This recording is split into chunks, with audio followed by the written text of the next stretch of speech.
Are we live again? We're Again? live again. We're so live. Thank you for dealing with technical difficulties for us. If you've come back into the show, let's be legal again. Welcome to the SVT Podcast. Subscribe on YouTube and hit the bell to get alerts when we go live. Follow us on Instagram and Threads at SVT Sports Pod. And now we are legal. We were talking about the Sharks. Vince is very excited about the Sharks because you guys can't see our screen feed, but he has freeze framed multiple times wearing a Sharks hat. So he is extra excited about the Sharks. Without further ado, we'll jump back into this. Joe Pavelski and Scott Gomez were inducted into the USA Hockey Hall of Fame this past weekend, so stick taps for them. And concluding the Saturday game, the Sharks placed Will Smith and Philip Kurashev on the IR. No timelines given on their injuries. That being said, Igor Chernishev and Ethan Cardwell have been recalled to the Sharks. With the week here, there's no way he got exited out again. Are you serious?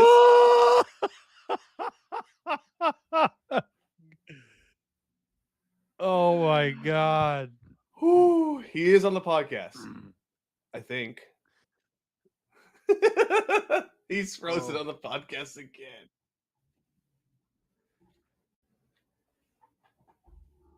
It's so funny. Jesus Christ.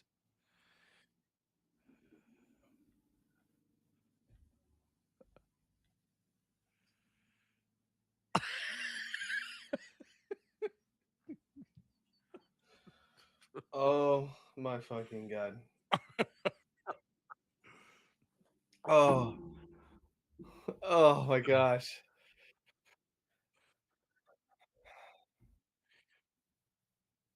You're frozen, dude. All right. Well, no, they can't hear you either. So we'll just round this up, me and Sam, until we can get Vince back in here. But like we said on Tuesday on the first stream that we did earlier this evening, the Sharks lose to the Flyers 4-1.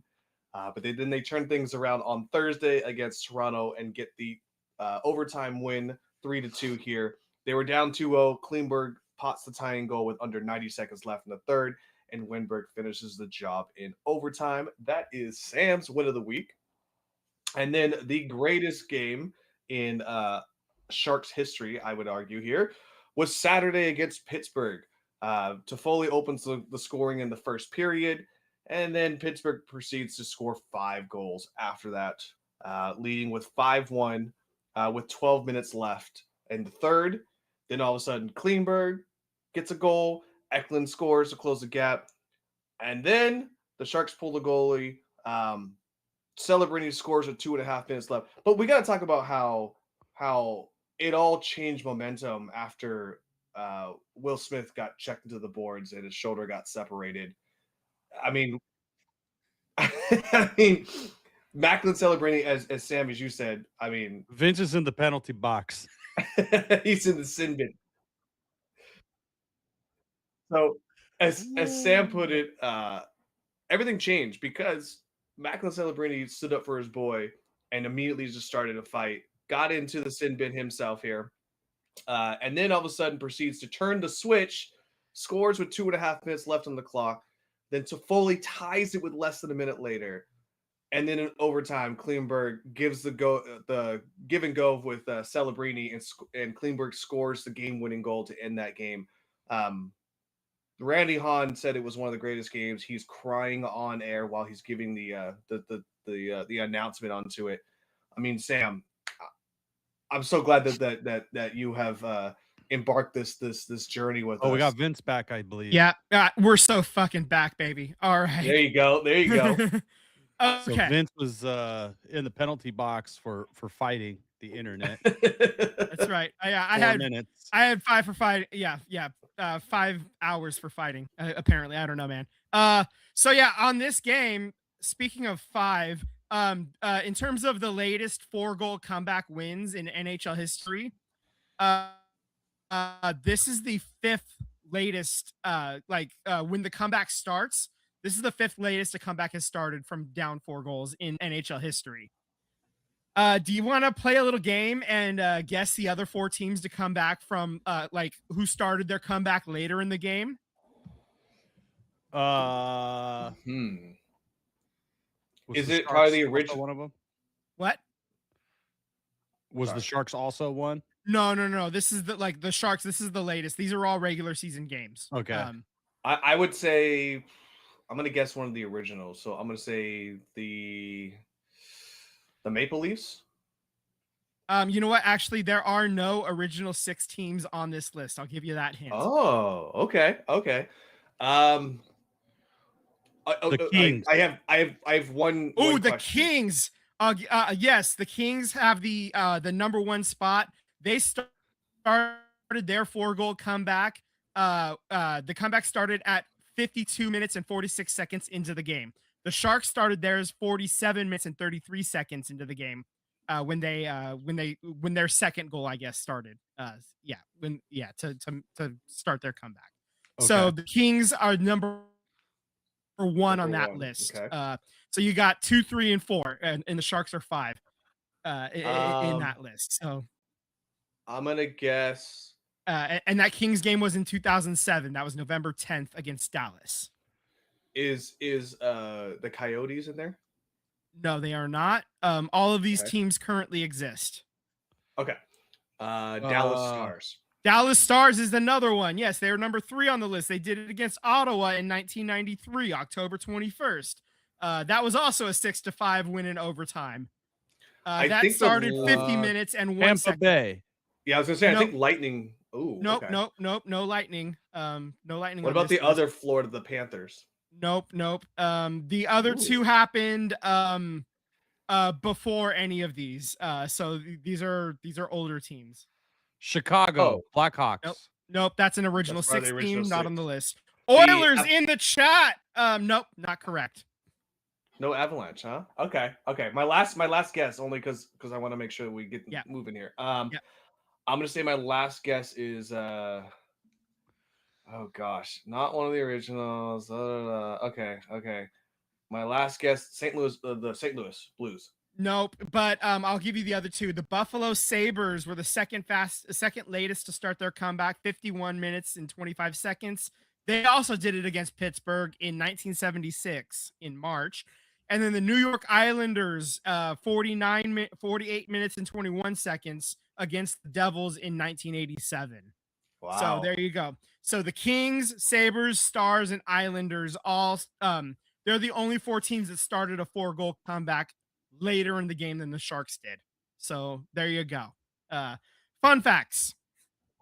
Very cool. Just random crap that you find when you're like scrolling Instagram, and there you go. Thanks to NHL Stats Department for that one. Okay, well, so as it stands, well, actually, you know what? I want to get Sam's thoughts on Saturday's game. I mean, me and you were watching that live. So, what were your thoughts about after seeing that? It was amazing, man. I did some work in the morning, so I get home and I realized the Sharks game is on. And as soon as I put it on, the fight just happened. So I'm like, oh my God, what's going on? So I'm like rewinding the clicker, right? So I back up, get caught up on the fight. I see the Will Smith hit, and hopefully he's back this season. And it's not, obviously he's going to be out sometime, but hopefully he comes back this season. And then Macklin Celebrini just comes up instantly, takes a shot. Eklund is there. He's getting more shots. And the hit, it looked like a strong hit, right? But I didn't think it was high. I didn't think it was nasty. I actually thought Will Smith kind of had his hand out, maybe a little bit too far, like reaching for the puck. I don't think it was a bad nasty play. I think it was just a unfortunate, play for the Sharks fans. However, that fight with Celebrini just ignited the team because, he did his 4 minutes. He gets out and pow, immediately he's on an assist. They turn the game around. They get into overtime. They win it. I was absolutely pumped, dude. I was screaming from my couch every goal. I did not think that they were going to get the win, but then when I was like, oh my God, they have a chance. And then when they tied it, I knew we were going to get the win. As soon as they got the tie, I knew the Sharks were going to win it, either in regulation, overtime, or shootout. I knew. I hope the moment is um, not just a one game thing. I hope it turns into a season changing moment and they can put together a string of wins and become more consistent. But it was definitely an inspiring win. Definitely for the Macklin Celebrini era, it's like a defining win so far. And to do it against the Pittsburgh Penguins with Sidney Crosby, that was just incredible. That was just absolutely incredible. I was pumped. I was juiced. I loved every second of it. Yeah, man. I think it felt like a passing of the torch. You know what I mean? Like just I mean, technically, we watched Pittsburgh dominate the Sharks in the Stanley Cup, and it just kind of felt like, this is our turn now. Now we get to be that team that the the Penguins were, that so many years ago. But after the 2 wins this week, the Sharks are 16-14-3. They're 5th in the Pacific with 31 points and 8th in the West over here. Playoff spot, baby. They made one. Our wins of the week, Sam, you and I are tied at 4.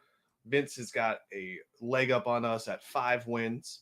Right. So the upcoming games this week, we have tomorrow against Calgary, which Calgary's, man, they a lot of promise for what that team was supposed to be, and it seems to be that they're struggling very hard this season. Then we have Thursday against Dallas, which I will be at that game. I'm very excited to be there. And nice. then You got good seats for that too, right? Yeah, I got really good seats. I will be 5 rows up from the glass, so club level seats. So, and then Saturday against the Kraken here. So, Vince, in case your internet gremlin wants to come back here, we'll let you pick first here. Yeah, sure. So I'm looking at Seattle and I'm looking at Calgary. Both of them are games that I kind of like I can go either one of them and feel pretty good about it. So I'm gonna take Seattle as my win of the week. Okay. Go ahead and plug me in. I'm gonna plug me in there. Okay. Sam, given our football week here, I feel like I got to give you a bone here, so I'll let you go next here. You know what? Calgary is inconsistent, so I could see that as a win. Good, because I was going to split the difference anyways on this one, but I'm glad it's the game that I'm going to, so I will take Dallas for sure. All right. Hopefully they win all 3 games and it doesn't even matter. Yeah, absolutely.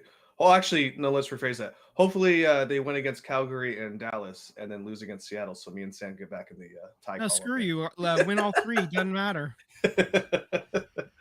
Real quick, guys, I just want to shout out. There's a person in the chat, SGA Sports Talk. So he's a San Jose Sharks fan. Is going to be at both games. So, very cool. Welcome to the nice. chat, dude. I will. He's got San Jose winning 8-0 versus Seattle. Yeah, that's my dude right there. Yeah, I'm definitely all in on that. Yeah. I'd love that. Get a couple of hat tricks from one from Celebrini and then all 8 are from Celebrini. Yeah, we'll call it a celebrate. I got to come up with a pun on this one. I'll workshop it. Good try, dude. Good try. A celebration. Just delegate that to the. We'll call it a celebration that are still on my screen. Yeah, exactly. All right, so just around the league, there's been a couple of big news things that happened. Quinn Hughes, defenseman was on Vancouver. He got traded on Friday to Minnesota. This is a huge trade.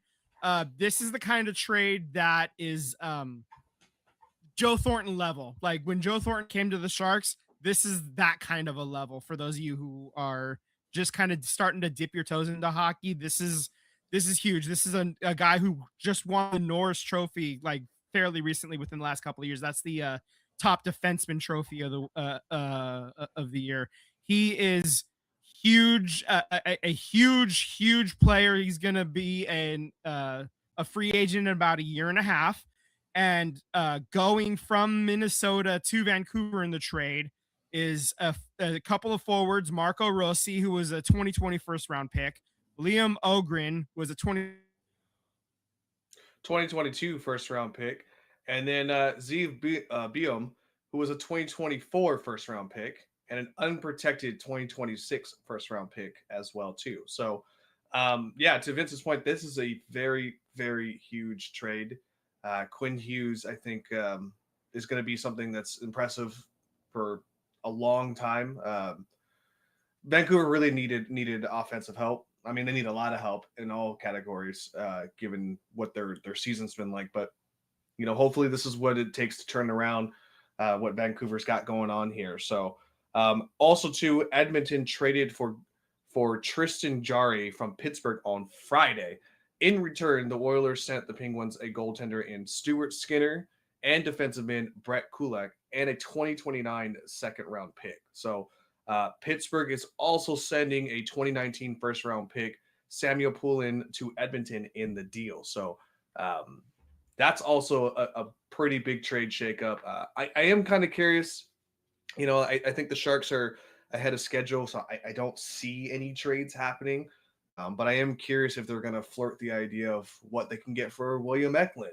Like what can you get a defensive player? I don't think they're going to move from Eklund, but given the pulse of the team and being around it, it kind of feels like as much as I love Eklund, he might be on the outs of what this team possibly has going down the road here. So the last thing here was that Connor Bedard appeared to injure his shoulder in the closing seconds of Friday's game. That was crazy because there was only a few seconds left, and he gets. It was like 0.8 of a second, man. Like it was like even less than a second. Like it was so weird.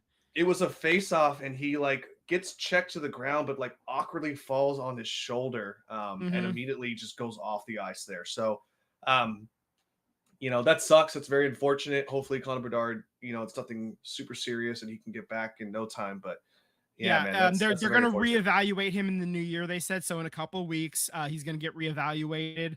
We'll see what that does for his gremlins are so hardcore today, man. It's crazy. I don't think I've ever seen it this bad before, ever. Actually, it's never been this bad. So, we'll see what that's going to be like going into the to the new year here. So, Sam, before we move on between the Sharks here and we talk about our football season, any thoughts on the Sharks here? Are we thinking that Eklund's going to be moved at the end of the season? I hope not. I really hope not. I like what they're developing. I would like to see some of the guys with the Barracudas, some defensemen come up and see what happens with that. I think Eklund is fitting into the, I consider him kind of like one of the original pieces of when this tear down and rebuild started. I know he's not in the class of Macklin Celebrini going, number one overall and being that transcendent talent. But I think he's still, there's something to be said about having homegrown guys. Yeah. So I'm hoping that they do keep as many of their homegrown talent on the team. I think there are some pieces that you can probably trade that aren't drafted Sharks players that you can trade and maybe get a defenseman. And as much as I want a defenseman here, like somebody that can really make a difference, I also, to play as devil's advocate, I ask myself, is this team one defenseman away from doing something serious in the playoffs?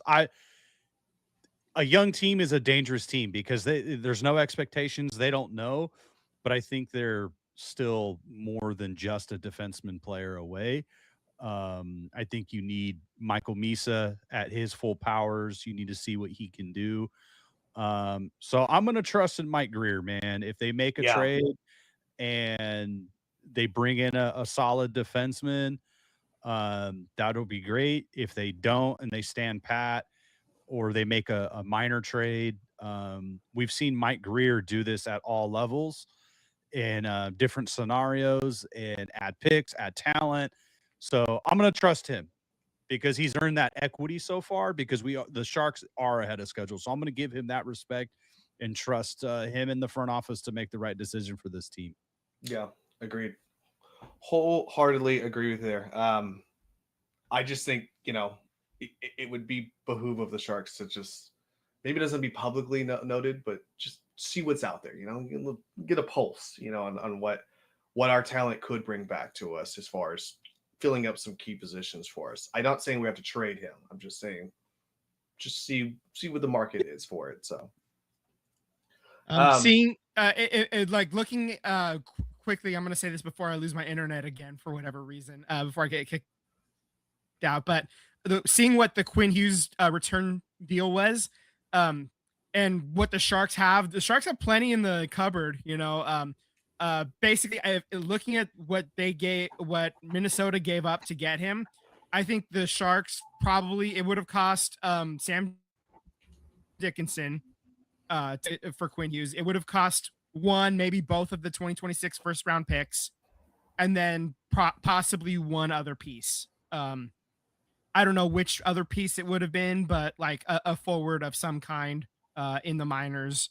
And it doesn't have to be one of the highest rated forwards, but it has to be somebody that's kind of on the radar.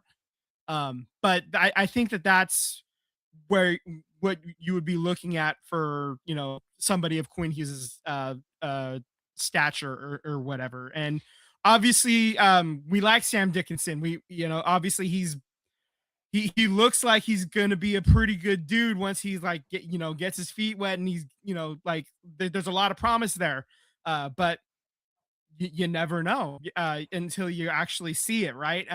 And here's the thing: all it cost me was Sam Dickinson and a top forward, and maybe a draft pick, I'm probably pulling that trigger. I think it was probably more than that. But it's like 2 first round picks and then something else, or it was probably a little bit too steep. And also at that cost, you also have to have a guarantee that he's going to sign an extension as well. And being a West Coast team, his family's on the East Coast, like all of his brothers are playing in New Jersey, and that's kind of the rumor where he kind of wants to play after, like that's where he kind of maybe wants to go for after the fact. But so I don't know that was worth it to give up all of that just for a 1.5 year rental, so that's probably why the Sharks ended up not being in on it. But I can see that. Yeah, and so that's kind of where I wanted to get my 2 cents in on that part. And the Tristan Jarry thing, he always starts off hot. He's made a couple of all-star teams, or has been on the radar for international duty, but in the playoffs he hasn't won a single series. He's barely won maybe a couple of games. He's just he starts off strong. He ends up playing like crap at the end of the year. So Edmonton, if he ends up being the starter by the end of this year, watch for Edmonton to flame out. And they're not even going to make the final if he's your starting goaltender. So that's my bold prediction early. So there you go. There's another bold prediction. Throwing that out there right now. There you go. Boom. All right. Thanks, Internet, for making me be concise. Okay. Well, I think it's unless Sam, you got more thoughts on this, but I think it's time to move to the football. Move it on. I know that we have this scheduled as in this order of me and Sam going to talk about ours, but I think given the internet gremlins that are attacking, we're going to let Vince go first here with the 49ers versus Tennessee. So tell us, buddy, how'd this go here? All right. Well, the Niners get the job done. They end up winning 37-24. There was a little bit of cosmetic scoring.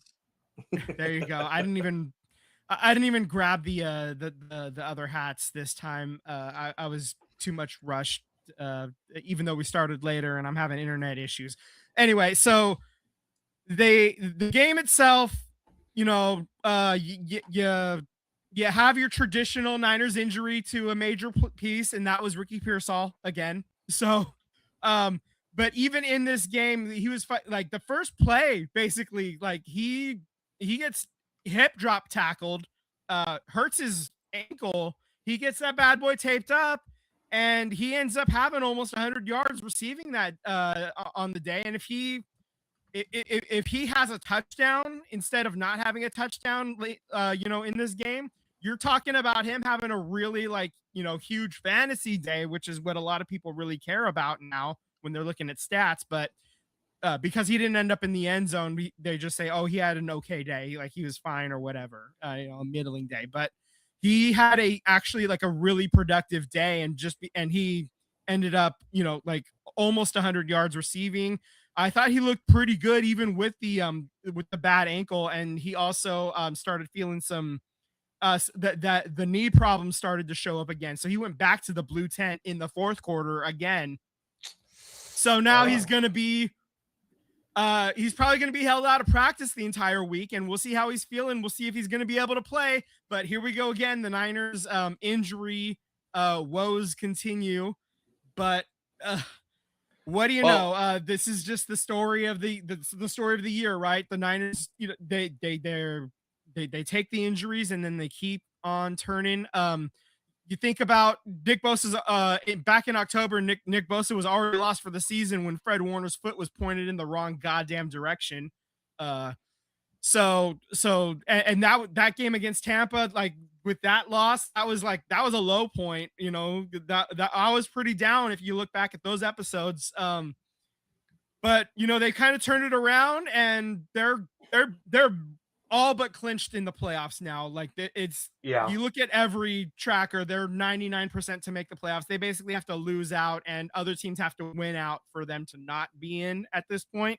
I think the magic number would be 1 if this was any other sport where they talk magic numbers. So they're going to make the playoffs. It's so then it's just a question of what happens when you get into the playoffs, and who's going to be around when the playoffs come is the next question, right? Who's going to how well, bad I think if it ended today, granted there's 3 more weeks left. I think if it ended today, the Niners and the Eagles would play in the wild card round, in the first round against each other. I think is what I saw. Right. But I mean, looking forward to your game next week against Indiana.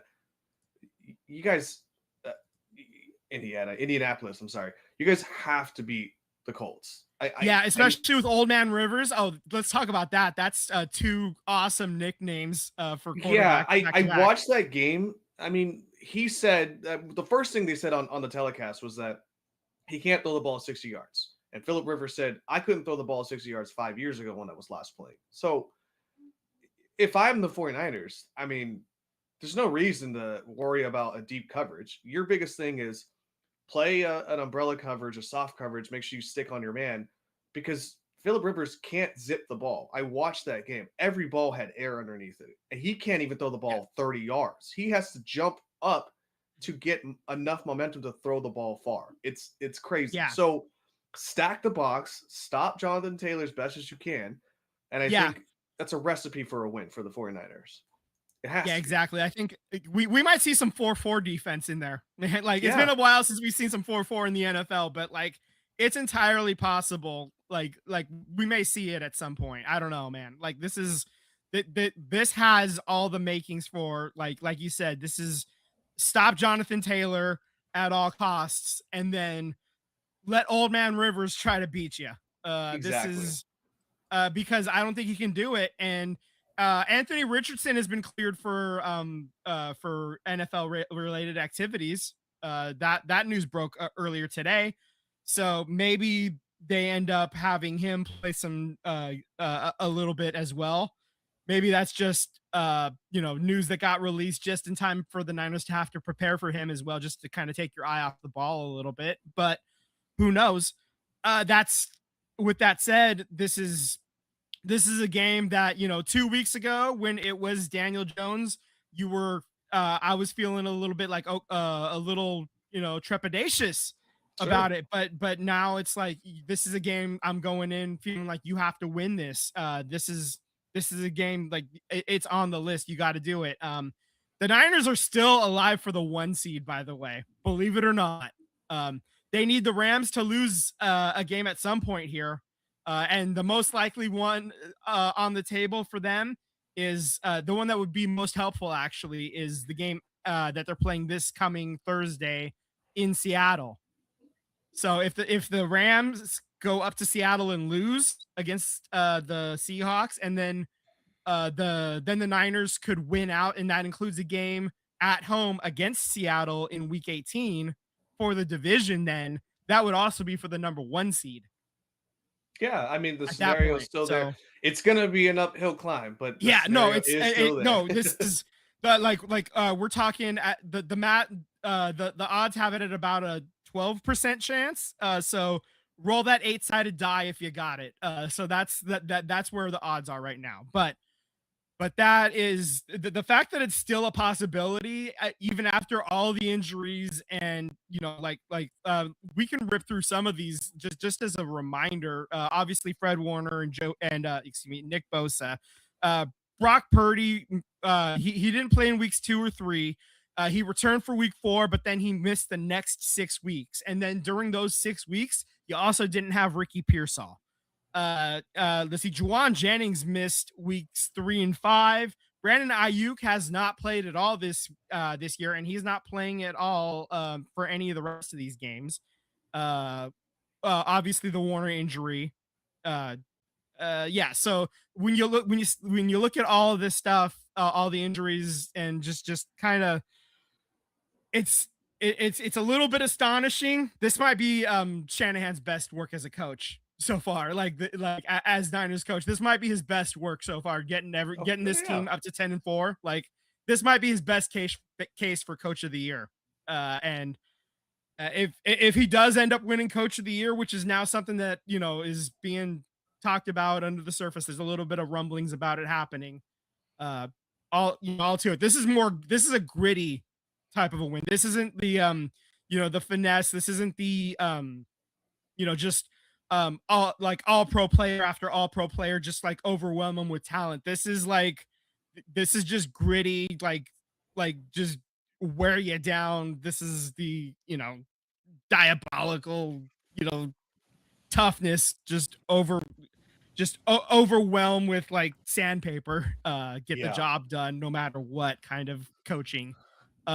Christian McCaffrey is leading the planet in touches, and that's a guy who has missed a lot of games over the last 4 years. 2023 he was healthy all year, but 2021 and 2022 and 2024 he was certainly not.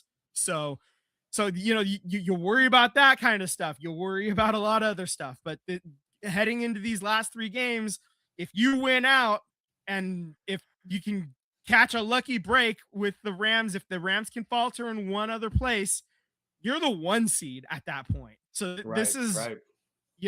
And even if you aren't the 1 seed, you're still in an excellent position to make some noise in the playoffs now all of a sudden. Even still, this schedule lined out perfectly. I've talked about it all year.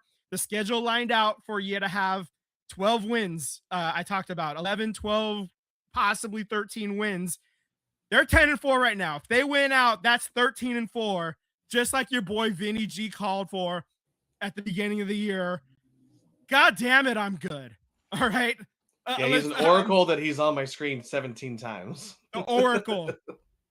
The oracle. Well, okay. Let's guys talk about your game. Do you want to go, Sam, or you want me to go? Well, I was just going to say about the 49ers, they're having a hell of a year, and Shanahan's having a hell of a coaching year.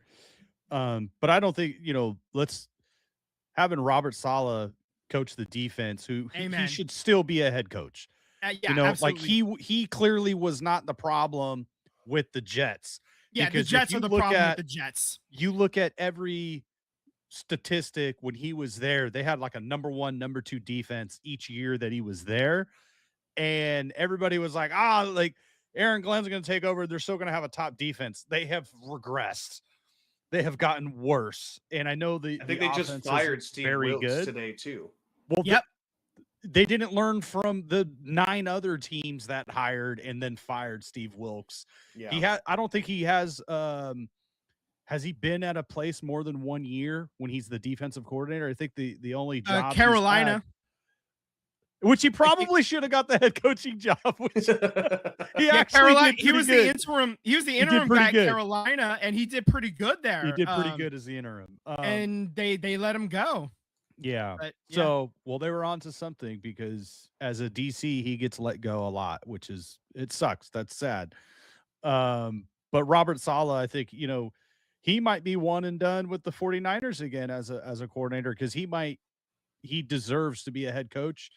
And clearly the Jets are the problem, not Robert Saleh.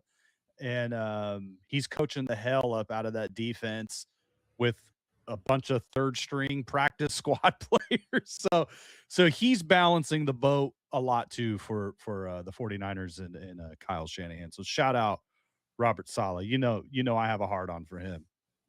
Yeah, absolutely. He's looking. Well, you're looking that way. Well, they should have fucking hired him.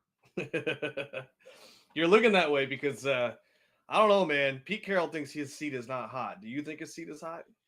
His seat is. He's gone. He's done. There's no way you can come back with Pete Carroll, because, like, I don't think they're going to win another game, guys. And this is not just a bad 2-win team if they don't win a game. You're talking about like 2 shutouts. You've been shut out twice so far, both times by 31 points. Every statistic, every metric shows that this is like one of the worst teams in NFL history. And we've have a lot of years of the Raiders stinking it up. You're talking about this team is at the bottom of the barrel with like the Jamarcus Russell, Lane Kiffin Raiders. This is at the bottom of the barrel with the Art Shell 2.0 Raiders, when they had the guy literally come out of retirement who was running a bed and breakfast, and he's your offensive coordinator. I mean, this offense is worse than that. That's how bad it is. How do you come back to this? And if Pete Carroll stays, he's keeping his kids as the O-line and quarterbacks coach and run game coordinator. You cannot come back with these fucking clowns. They're terrible. I've seen enough. I think Pete Carroll is a hell of a coach. But I think it's going to come down to firing your kids. Did you guys see what Ashton Genty said last week? That he's like, I'm not optimistic like Pete Carroll. Sure, we're a play here and there away, but we're not doing the things that we need to do. And then Kenny Pickett basically threw the coaching staff under the bus after the game. If you see his comments, he was like, we don't do anything creative. We just do the same play over and over again. And who is the assistant quarterback coach? Who's the running back coaches and the offensive line coach and the run game coordinator? It's Pete Carroll's kids. Chip Kelly didn't do a good job. He deserved to be fired as the highest paid offensive coordinator. And now it's going to be Pete Carroll. And I'm sure they're negotiating. That's the rumors. They're negotiating a buyout so Pete Carroll retires and moves on. But I just think, as Papa G in the chat says, Seattle was onto something. I think it's the stubbornness. It's the unwillingness to change and unwillingness to invest and coach up the offensive line. That's been a Pete Carroll problem for years in Seattle, that it wasn't, it wasn't enough. That was his decline in protecting, the quarterback and, the running game, and you didn't invest in the offensive line. So is it hot? I mean, is it hot when you know the outcome that you're probably moving on? You have to move on. Move on. You cannot come back with a 2-win coach, and then it doesn't matter how it came together. It doesn't matter how Chip Kelly and his sons and all these other coaches came together. It's not working. It's not working. Yeah. Well, on the other side of that coin, I mean, obviously our teams played against each other, but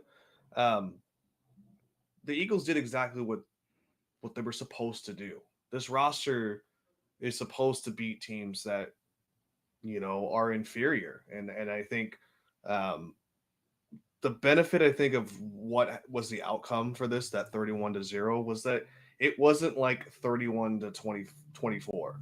It wasn't 27 to 21, right? Like that I think would have been a little bit demoralizing for the Eagles given the talent that's on this team, that if we barely could beat the Raiders.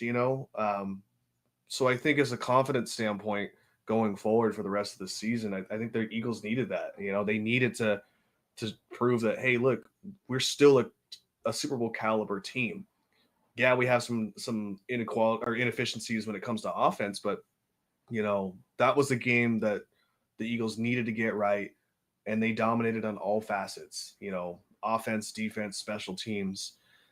So I think confidence wise, I hope that leads to something good going into next week. The Cowboys losing on Sunday night was also great because it means that the Eagles just have to win one game out of the three to win the division. Your magic number is now 1.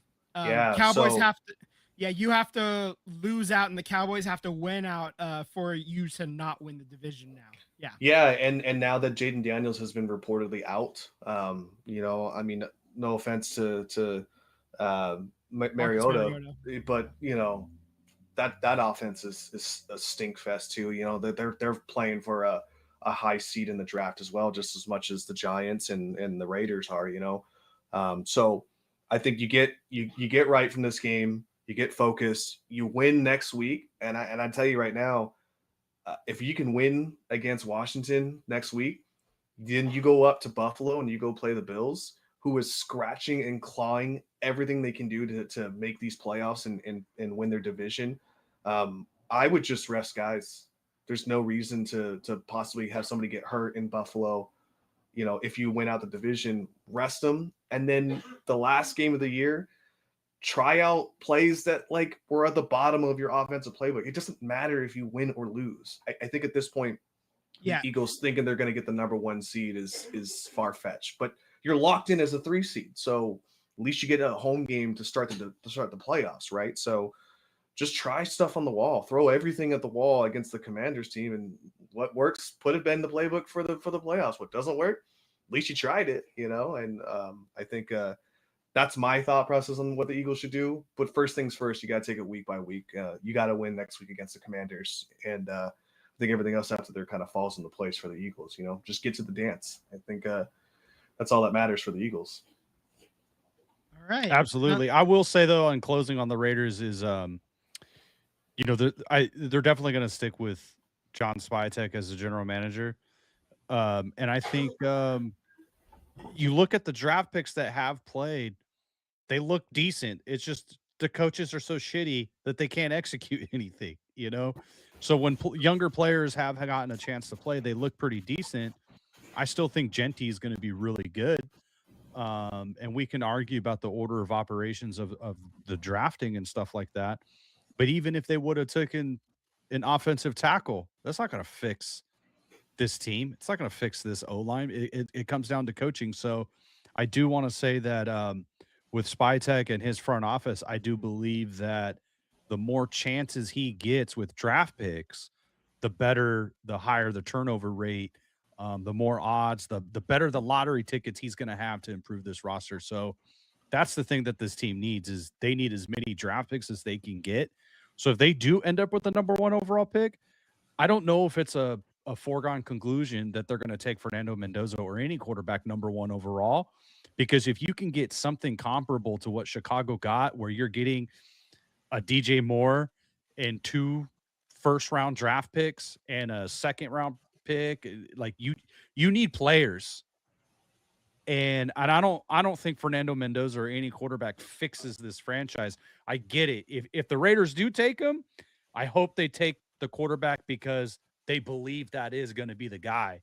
But they are 3, 4, 5-star players offensively away and 3, 4, 5-star players away defensively away. They got nobody other than Max Crosby on the defensive side, and they got nobody on the offensive side other than Brock Bowers.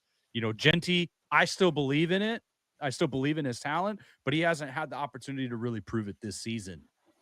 So it's really only Bowers offensively. Yeah, I do think that if the Giants do get the number 1 pick and the Raiders still fall to number 2, I get what your point by saying that you want to build capital, but I could also see a scenario where you still end up with Mendoza. Maybe Mendoza doesn't go number 1 overall because the Giants don't really need a quarterback. They need a protective quarterback better. So you could still have Mendoza fall in your lap, being a number 2 pick if the Giants are the number 1 pick. But yes, that's something to discuss 3 months from now. So as the draft time gets closer, yeah. Some last notes on the league here. Patrick Mahomes tore his ACL while trying to lead a comeback on Sunday. This ends Casey's reign of terror. If you're anybody that's not a Kansas City Chiefs fan, they missed the playoffs for the first time in 11 years. So on top of that, too, to compound the ACL injury, Micah Parsons also tore his ACL during Sunday's loss to the Broncos. As he was chasing down the quarterback, he did an awkward step, planted, and his knee gave out from there. Christian Watson suffered a chest injury as well in the game. It sounds like he should be good to go coming up this next week is what I heard. So he was trying to make a snag on an interception. And then Patrick Surtain, I'm sorry, he wasn't. Patrick Surtain was trying to make a snag on an interception, and Christian Watson hurt his chest on that play. So what did Mike LaFleur called it? Matt LaFleur called this? Please say this. Head coach Matt LaFleur called it a double whammy, and then one of the assistant head coaches, when asked about Micah, called it a dick punch. Well, I get the heat of the moment of saying that, but it sounds like when I saw that Christian Watson should be good to go coming next week, so they avoided a scare there. We did talk about Jaden Daniels being shut down for the rest of the season. This is cool. I did see this. I totally forgot about this. Todd Bowles drops 7 F-bombs in less than 30 seconds after the 29-28 loss on Thursday Night Football to Atlanta. That was great. I can read the quote for you if you'd like. Yeah. It's pretty good. So here we go. It's inexcusable, Bowles said. We don't make excuses. You gotta effing care enough where the shit hurts. You gotta effing care enough where the shit hurts. You gotta effing mean something to you. It's more than a job. It's your effing livelihood. How well do you know your job? How well can you do your job? You can't sugarcoat that shit. It was effing excusable, and there are no effing answers for it. No excuse for it. That's what you tell them in the locker room. Look in the effing mirror. Yeah, I think Todd Bowles is out after this season. I think the writing's on the wall. I think the last few weeks he's kind of throwing his team under the bus. Now this is kind of happening. So, I think Todd Bowles, man, he might be looking for a new head coaching job somewhere else, unfortunately. That's crazy. I can't believe you said that. It's like the Jim Mora. Yeah. Gonna do diddly poo, diddly squat. Yeah. You could throw it up there with the 49ers, I can't win with them, can't play with them, can't coach them. Best. That was one of the best. Yeah. We're talking like Jim Mora, Dennis Green as well, like some legendary post-game rants though. Todd Bowles is a little more monotone though. So like in his delivery. So I don't know if it's gonna quite like rank up there. The words are up there, but like we let them off the hook. They are who we thought they were. That's legendary from Denny Green. Jim Mora playoffs.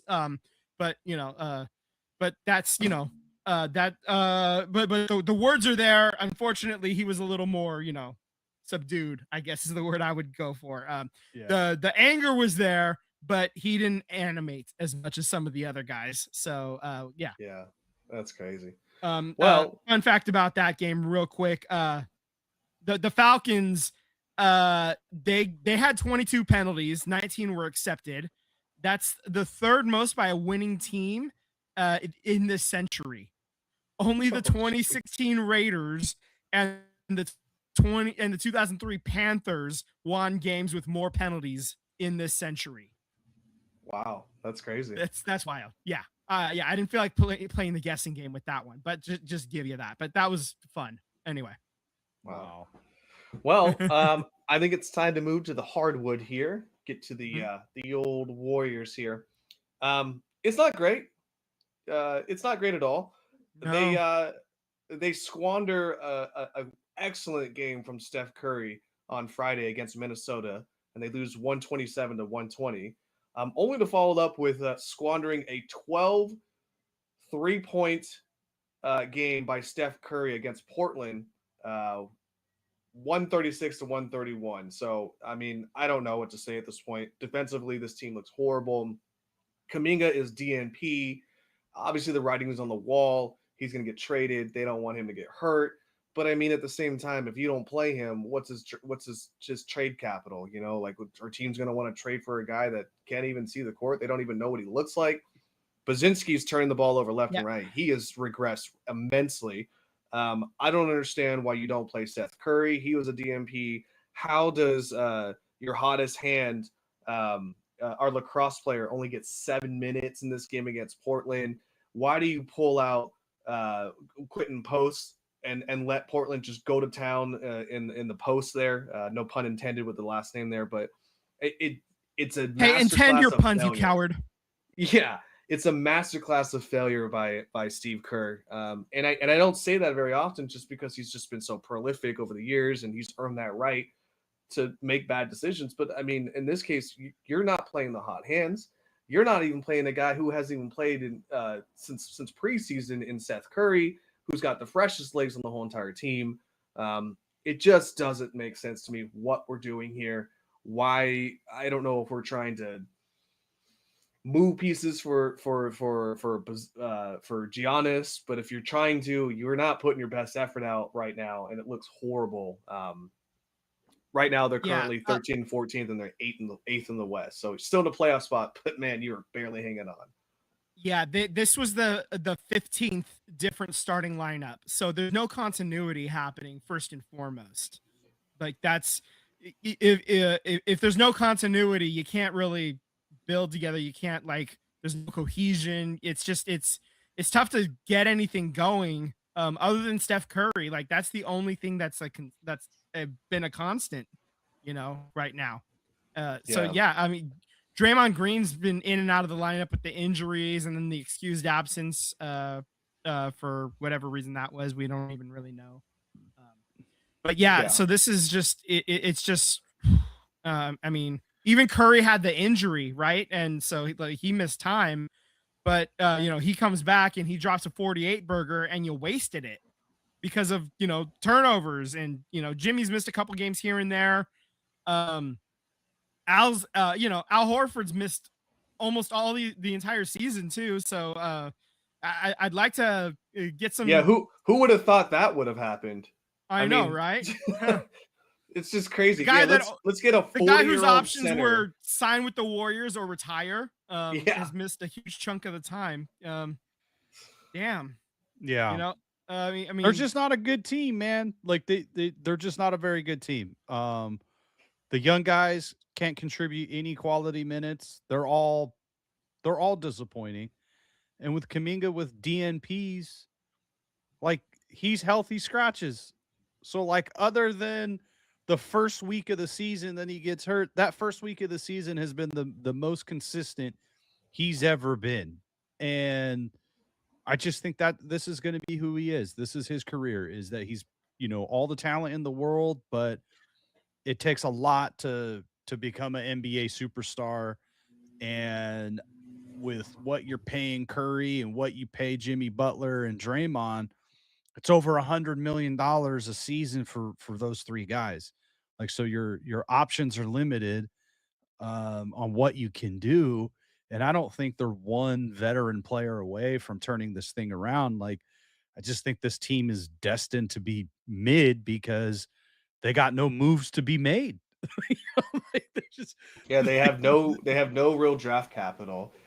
They're in cap hell, to your point, you know. So, like, if you're gonna pick up a guy like Giannis, right? Let's say this trade were to even be a scenario. Giannis is $53 million to the cap per season, at least for this season. Jimmy Butler is 51. So yeah, so you would have to include Jimmy, another player. Yeah, and Draymond, I think, is 38 million to the cap, which right? means you would have to take another player coming back, and then you would have to give them you would have to give Milwaukee like 7 first-round draft picks or something crazy, Um, because there's going to be other teams that can offer a better package. Players, picks, like the only way the Warriors are going to get out of this is if, you somehow trade away Draymond, Jimmy Butler, and you take on expirings. Like somehow you get an expiring contract. So you get rid of Jimmy Butler and Draymond Green and you get expiring contracts back. That way you're waving the flag this season, and then you're hoping next season that you have the cap room to sign someone or do a sign and trade or something. But I just, they're old. This is what happens when you got Curry's 38, 39. Yep. Jimmy Butler's 36, 37. Yeah. And Draymond's Draymond's up there. 34. Yeah. And Draymond's played a lot of minutes as the multiple five. back So surgeries too. So it's not just the typical running around on the basketball court and being an athlete. It's like he was the center of, taking all of that abuse. So I just think there's a lot of miles, and the years that they were really good, guys. I mean, they went to how many straight finals? 4 straight finals. It's 5, yeah. 5 straight finals. So I mean, all those 3 of them. You that's like a whole extra 2 seasons on their legs in a 5-year span. So it sucks. And I think we all thought that there was a turning point with Moody and Pods and some of the other younger guys, and it's not there for whatever reason. And I don't want to crush these guys, but it's just the proof is in the pudding, right? Like they're not a very good team. They're inconsistent. Yeah, they're very mid, and that's where they are right now. They're a game under 500.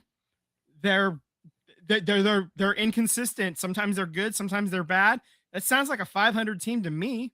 Yeah, I think when the before the game started this year, I think Vegas had them at 1 game over 500. So, or 1 win over 500, I should say. So, I mean, that's kind of in line with what we were saying when the season started. I that was kind of the middle path, right? Like we were thinking, like probably somewhere in the 45-ish win neighborhood. Yeah. And if they get it figured out, maybe they get up. Maybe they get closer to 48 wins if they get it figured out, if they get a trade, or something, if they make magic happen or whatever. But right now, that's a lot of ifs, Yeah. So as it stands right now, this is a 500 ball club, and the West is it's top heavy enough that 500 will get you into the play-in tournament. I don't know what good the play-in tournament's going to do for you. But a lot of people say this, but I think it bears repeating. The worst place you can be is in the middle. And that's where the Warriors are right now. They're in the middle. If you're at the top, you're winning championships, right? If you're at the bottom, you're getting a lot of draft capital. You're getting a lot of really good young players that you're, learning to coach up or whatever. If you're in the middle, you're not really competing for championships. You're not getting the best of the best young players either. You're just kind of stuck in neutral. And that's kind of where we're at. I think, this mantra that we have to do right by Curry because of everything he's done for the team. But I think the right thing to do is blow it up, man. Like, I'm not saying get rid of Curry, but I think you're just going to have to blow it up. And, whatever the last couple of years of what Curry presents to the team it is what it is. But you got to think about the future. What's the world going to be like after Curry's gone? It's right now, I tell you right now, if Curry's gone, this team is going to be a bottom feeder team. So why not get ahead of it and blow it up and see if you can get some capital to make sure that when Curry sails off into the sunset, it's not the end of the world for the Warriors, like there's a promise. I'll tell you, future. My theory on why Joe Lacob won't blow it up right now or even next year is that even if a team is mid, if you can almost get to that play-in tournament, fans are going to pay to see Curry, Draymond, Jimmy Butler, they're going to pay. Okay. And even for a mid team, if you get rid of Draymond, Jimmy Butler, and okay, you free up cap space and you're still a mid team and you don't have stars, that's people aren't going to show up for that. They're going to complain and they're not going to pay for it. So I think you're going to hold on to Draymond and Steph and probably Jimmy. One, I don't think there's any takers for Draymond or Jimmy. I really don't. Why would you help the Warriors, Yeah. especially with like Draymond, the sentiment around the league? Why would you bring that after he's, that everybody knows, we're all aware of how the NBA feels about Draymond. And then Jimmy Butler, if he's not happy at the Warriors and he hold wasn't on. happy with Miami, In that same vein, though, I mean, what's his name? For the Suns, and he was with the Rockets. Likes to antagonize LeBron James. Dylan Brooks. He's still getting jobs left and right. But he's still productive and good right now. He can't shoot the ball very well, but he could be defensively. He had that game 1. He made that 3, and then he fouled. LeBron. Yeah, then he decided to bark in LeBron's face, which that was stupid. But Brooks is still a young player. Draymond, he's not a young player, and he's not very productive right now. His defense is not very good right now, and it sucks. But I don't think Joe Lacob's going to execute any trades with those guys because they're going to pay, because fans are going to pay. There's going to be the farewell tour next year. It sounds, to me, it's probably next year's the farewell tour, because I think they all expire at the end of next year. And you're going to have, I think Kerr's contract is tied with Curry. So end of next year, you're probably saying goodbye. So I think they're going to do the farewell tour of this current version of the Golden State Warriors, because they want to get as much money as they can and all the crap they can sell of Draymond and Steph going out together. I think that's the plan. And I'm not saying it's right or wrong. I just think from a financial thing, that's probably the way that Lacob is going to go. And then you're not going to risk trading away your capital, your draft capital, and, you start over, you rebuild, and then hopefully you can maybe entice a free agent, because you have all this money now that Curry and Draymond and Steph, are off the books. Maybe you can entice a free agent to come your way, or you sign and trade a couple of stars that are available. I don't know. But I think this is kind of the destiny of the Warriors. As long as you have these hefty contracts, you don't really have a lot of moves. Like, who can you get? I hear like Malik Monk. That ain't doing shit.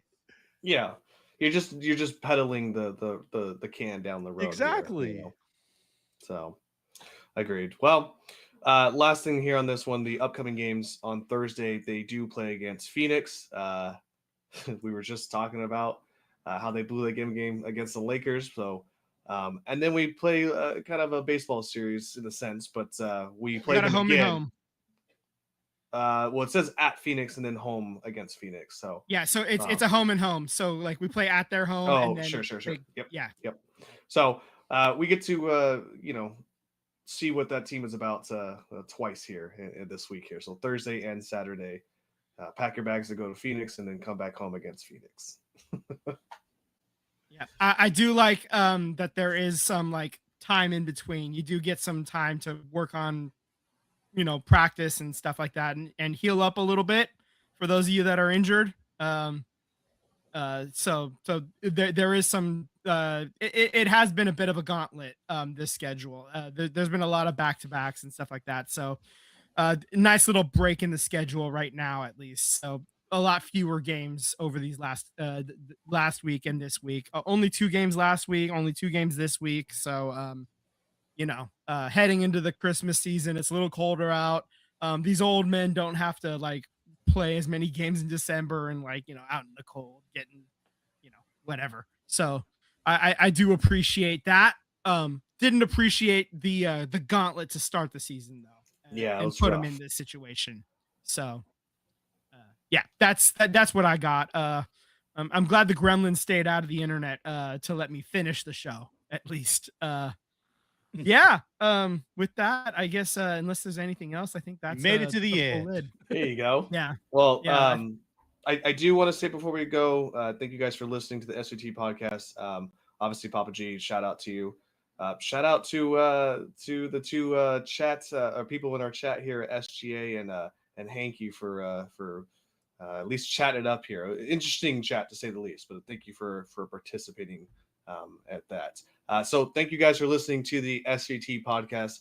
Subscribe on YouTube and hit the bell to get alerts when we go live. Also, if you don't have time to listen to the full episodes, we are putting out several segments throughout the week on YouTube. Follow us on Instagram and Threads at SVT. Slide into the DMs. Would love to interact with all you beautiful people. Good night, everybody.